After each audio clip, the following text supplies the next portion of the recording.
സമരങ്ങൾ കർഷക കലാപമാണ്.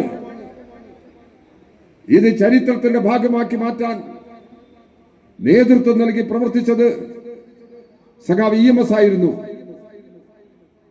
മലപ്പുറം ജില്ലയുടെ രൂപീകരണത്തിന്റെ ഉദ്ദേശം എന്താണ് എന്നുള്ളത് ഈ മലപ്പുറത്തെ ജനങ്ങൾക്ക് അറിയാവുന്ന കാര്യമാണല്ലോ. അതിനെ വർഗീയമായി തിരിച്ചുവിടുന്നതിന് വേണ്ടിയുള്ള ഒരു ശ്രമവും ഈ നാട്ടിൽ നടന്നിട്ടില്ലല്ലോ ജില്ലാ രൂപീകരണത്തിൽ.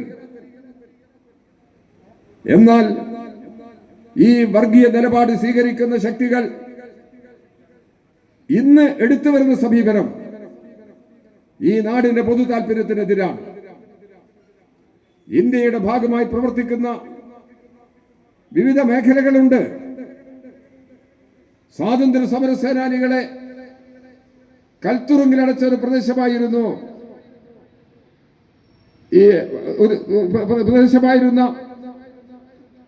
ദ്വീപ് സമൂഹം.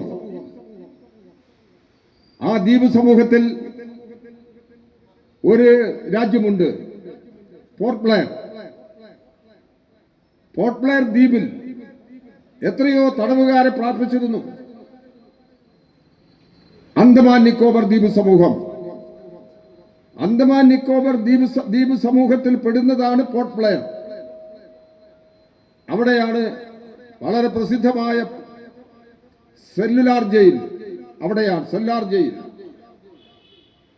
ആ ജയിലിനകത്ത് സ്വാതന്ത്ര്യ സമരവുമായി ബന്ധപ്പെട്ട തടവുകാരെ പാർപ്പിക്കുകയും തടവിലിടുകയും തൂക്കിക്കൊല്ലുകയും ചെയ്ത സ്വാതന്ത്ര്യ സമരസേനാനികളെ തൂക്കിക്കൊന്ന ഒരു ജയിലാണത്. ആ ജയില് ഇന്ന് ടൂറിസ്റ്റ് കേന്ദ്രമാണ്. ആ ജയിലിനകത്ത് പോയി കഴിഞ്ഞാൽ ഒരു മുറി പ്രത്യേകമായി ശ്രദ്ധിക്കപ്പെടും. അത് സവർക്കർ കഴിഞ്ഞിരുന്ന മുറിയാണ്. സവർക്കറും ഇന്ത്യയിലെ ദേശീയ പ്രസ്ഥാനവും തമ്മിൽ എന്താണ് ബന്ധം? ആ ദ്വീപിൽ ചെന്ന് ഇറങ്ങിക്കഴിഞ്ഞാൽ എല്ലാം സവർക്കർമയമാണ്. അവിടെ മലപ്പുറം ജില്ലയിലെ പല പ്രദേശങ്ങളും അവിടെയുണ്ട്. തിരൂരുണ്ട്, പല പ്രദേശങ്ങളും, കൊണ്ടോട്ടിയുണ്ട്, മങ്കടയുണ്ട്. ഇങ്ങനെയുള്ള പല പ്രദേശങ്ങളുടെയും പേരിൽ ഈ ദ്വീപിൽ വ്യത്യസ്തമായ പ്രദേശങ്ങളുണ്ട്. ഇവിടെ നിന്ന് നാടുകടത്തപ്പെട്ടവർ ഇങ്ങോട്ട് തിരിച്ചു വരാൻ കഴിയാതെ അവിടെ താമസിക്കുകയും തൊഴിലിലേർപ്പെടുകയും കുടുംബമാവുകയും ചെയ്ത എത്രയോ ആളുകൾ ആ ദ്വീപിൽ നമുക്ക് കാണാൻ കഴിയും. അവരെല്ലാം മലയാളം സംസാരിക്കുന്നവരാണ്. ഈ കേരളത്തിന്റെ തനത് പാരമ്പര്യം അവകാശപ്പെടുന്നവരാണവർ. അതൊരു യാഥാർത്ഥ്യമാണ്. ഈ കലാപത്തിൽപ്പെട്ടവരെ അവിടെ കൊണ്ടുപോയി അറസ്റ്റ് ചെയ്ത് ജയിലിൽ പാർപ്പിച്ചില്ലേ? സ്വാതന്ത്ര്യ സമര സേനാനികളായ എത്രയോ മുസ്ലിം നാമധാരികളായ ആളുകൾ, സ്വാതന്ത്ര്യ സമര സേനാനികൾ, അവരെ ആ കൽത്തുറുങ്കിൽ താമസിപ്പിച്ചിട്ടുണ്ട്. അവർ തൂക്കിക്കൊല്ലുന്നതിന് തീരുമാനമെടുത്ത് നടപ്പിലാക്കിയിട്ടുണ്ട്. ആ രേഖയിൽ, ചരിത്രരേഖയിൽ മുസ്ലിം നാമധാരികളെ എടുത്തു കളഞ്ഞിരിക്കുന്നു.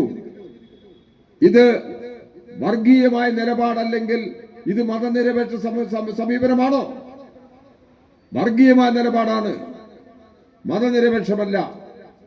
നാം മതനിരപേക്ഷതയുടെ കാര്യം പറയുമ്പോൾ ഇവിടെ മറ്റൊരു പ്രശ്നത്തെ നേരിടുന്നുണ്ട്.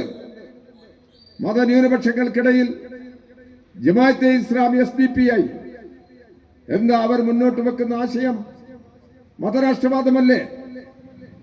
മതരാഷ്ട്രവാദം അവരുയർത്തുമ്പോൾ അവരെ സഹകരിപ്പിച്ച് ജനാധിപത്യ സംരക്ഷണം സാധ്യമാകുമോ? മതനിരപേക്ഷത സംരക്ഷിക്കാൻ കഴിയുമോ?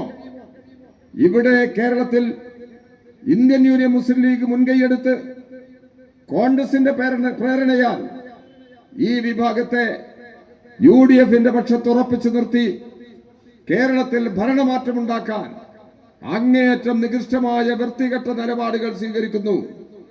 അതാണ് കേരള രാഷ്ട്രീയത്തിലെ നമുക്ക് നേരിടാൻ കഴിയുന്ന അനുഭവം.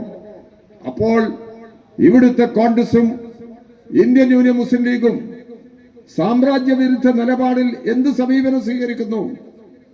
ഈ പ്രശ്നങ്ങൾ നാട് ശ്രദ്ധിക്കേണ്ടതുണ്ട്.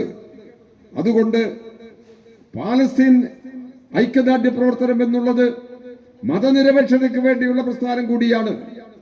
പാലസ്തീൻ പ്രശ്നം ന്യൂനപക്ഷ വിഭാഗത്തിന്റെ പ്രശ്നം മാത്രമല്ല, എല്ലാ ജനവിഭാഗങ്ങളും നേരിടുന്ന, മതനിരപേക്ഷ ജനവിഭാഗങ്ങൾ നേരിടുന്ന പ്രശ്നങ്ങളാണ്. ആ പ്രശ്നത്തിന്റെ ഗൗരവം മനസ്സിലാക്കി ഈ പാലസ്തീൻ ഐക്യദാർഢ്യ പ്രസ്ഥാനം പാലസ്തീനിലെ ജനതയ്ക്ക് സംരക്ഷണം കിട്ടാൻ എല്ലാ നിലയിലും അങ്ങേയറ്റത്തെ മനുഷ്യത്വരഹിതമായ നിലപാടുകൾ അവിടെ തുടരുകയാണ്. ഒരു വംശത്തെ ഇല്ലാതാക്കാൻ വേണ്ടി ശ്രമിക്കുകയാണ്.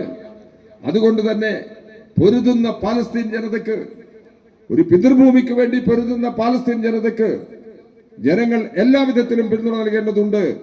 ഈ ഐക്യദാർഢ്യ പ്രസ്ഥാനം കൂടുതൽ വിപുലമാക്കുന്നതിന് കേരളത്തിൽ ഇടതുപക്ഷ ജനാധിപത്യ മുന്നണി തീരുമാനിച്ചിട്ടുണ്ട്.